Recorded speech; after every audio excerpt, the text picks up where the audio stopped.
Söz deyсе эле анын коррупционер экенин деле билебиз, уур экенин деле билебиз. Анын сот адилеттүү же адилетсиз экендигин айтыш кыйын. Анан азыркы учурда ушул камалып жаткан депутаттар нааразычылык билдирип атат. Жеп ичкендерин төгүп төлөшсө, жалаң эле таможенниктерден 1600 таможенник камалган. Азыркы учурда мына кумтөр маселеси боюнча жана башка маселелер боюнча депутаттарды катарма-катар эле уда камап атат да. Анан депутаттардын баарынын эле тарапташтары чыга калып, аны элдин уулу, эч кандай күнөөсү жок, бошотулушун талап кылып чыгып атышат да митингечи. Буга көз карашыңыз кандай? Эми бул жөнүндө мен ушул коррупция менен күрөшүү жеңил болбосун тиги күздө эле жазган болчумун. Коррупция бул жети башты ажыдар. Бир башын алсаң, бир башы кайра чыга берет дегенчи.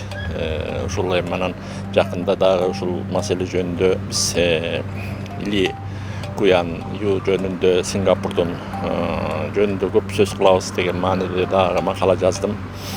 Эми бизде кыргыздын бир мүнөзү бар да, уйгор, баягы тууганыбызга сөз дейсе эле анын коррупционер экенин деле билебиз, уур экенин деле билебиз, анын баягы мамлекетке канча чоң зыян кылгандарын деле билебиз, бирок болуша бермейбиз бар да. Мына ушуну тышташыбыз керек. Антпесек биз коррупцияны жеңе албайбыз. Коррупция деген бул өтө тамырлашып кетти Кыргызстандачы. Эми бул камалып аткандардын баары эле коррупционер экенин билебиз биз. Баарыбыз эле билебиз. Кыргызстан кичинекей мамлекет, ошо Кыргызстан кичинекей мамлекет болгондуктан кимдер эмне кылып уурдаган, кумтөр менен ошолордун баары мамилелеш болуп жүргөнүн жакшы билебиз. Болбочу болсо ушуга чейин эле кумтөр менен бир башкача алака түзүшөт эле да. Мына айтылып атпайбы? Канчалаган тонна күмүш маселеси, маселен кумтөрдөгү алтындан башка канча бир темирлердин, гендердин чыгып кеткени жөнүндө эмне үчүн ушулга чейин бирөөсү сөз кылган эмес да. Баардык элдер эле ким коррупционер экенин билет, Билет, баарыбыз эле билебиз анан. Кээ депутаттар атайын өздөрү кол топтоп чыгарып аткандар дагы болушу мүмкүн. Эми туура, ал азыр акча берип да чыгарып атышат, башка жолдору менен да чыгарып атат. Анан эми жакын туугандар бар, алар жакын туугандар өздөрү деле чыгып атат. Бул мыйзам ченемдүүлүк катары эле карашыбыз керек, кыргыздардын мүнөзүнө тийиштүү.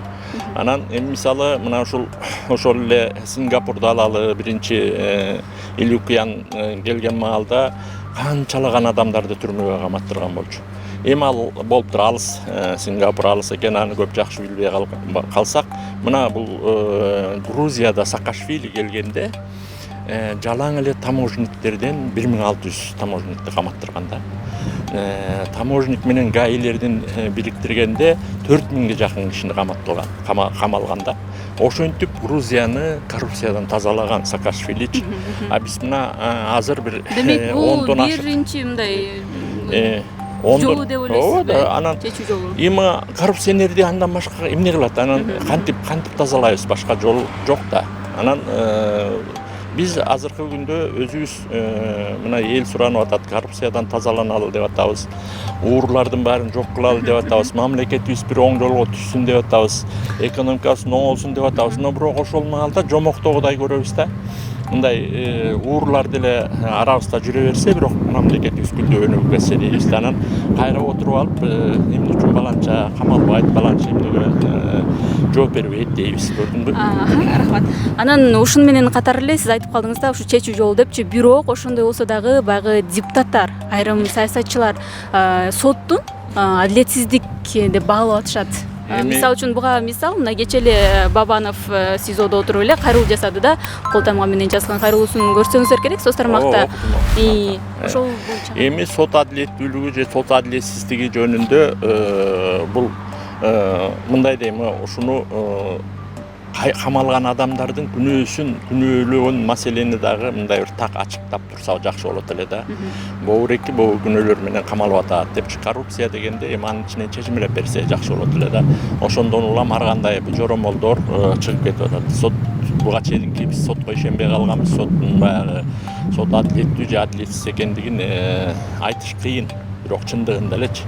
Бирок бүгүнкү күндө коррупционерлерди мисалы ошол эле Бабановдун коррупцияга аралашпай таптаза экендигине ким ишенет? мисалы АКБ Кыргызстанды кандай жол менен алып койду ал ыйлатып туруп тартып алган да, бир учурдачы рейдерлик жол менен эле ыйлатып туруп тартып алган. Жол болчу болсо ошондон башка деле толтура иштери бар. Эми бир учурда Акаевдин учурунда, Бакиевдердин учурунда бул коррупцияга малынбаган ушул азыркы байлардын арасынан калган эмес да.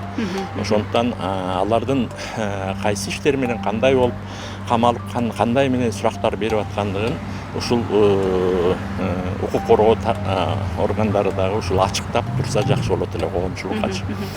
Бирок мен ушул жабык иштешет, жабык иштебей ачыктап турса болот эле. Бирок мен ойлойм ушундай жол менен гана тазаланабыз, башка жол жок деп ойлойм да. Анан негизи жалпы сотторго дагы баа берип кетсеңиз, оюңузда себеби кечээ бүгүн эле Жапаров катышкан жыйында ошо соттун, Чүй облусундагы соттун масалында келгендиги, демек бул жумушуна кандайдыр бир кайдыгер мамиле жасагандыгынан кабар бербейби? Эми соттор жөнүндө өлкөдө азыр баардык тармактар боюнча реформа жүрүп атат. Билим берүү тармагында, маданият тармагында, ошол эле укук коргоо тармагында сот реформасы да жүрүп атат. Эми жанагынтип бир областтык соттун төрагасынын жанагыдай абалда жүргөнү өтө өкүнүчтүү нерсе. Бул сотторго алып келбей турган нерсе. Ошондуктан мындай соттордон эрте тазаланыш керек. Президент талап кылбадыбы? Тез аранын ичинде муга чара көрүлгүлө депчи. Демек ага чара көрүп тез арада андай соттордон тазаланышыбыз керек.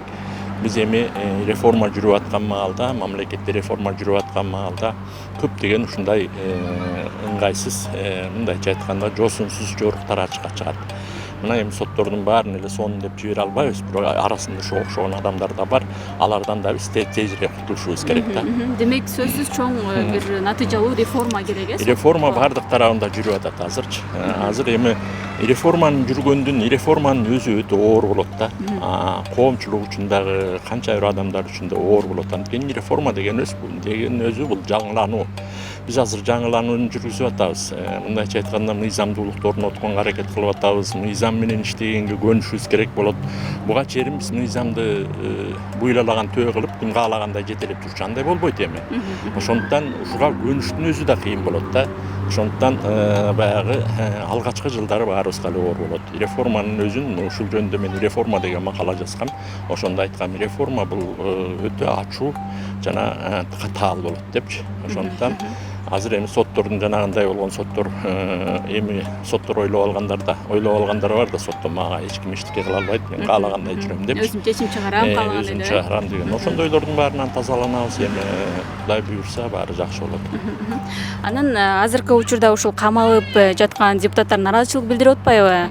Эми аларды камалып эле сразу эле баягы сот териштирүү иштерин жүргүзүп атпайбы? Соттопчу жабык.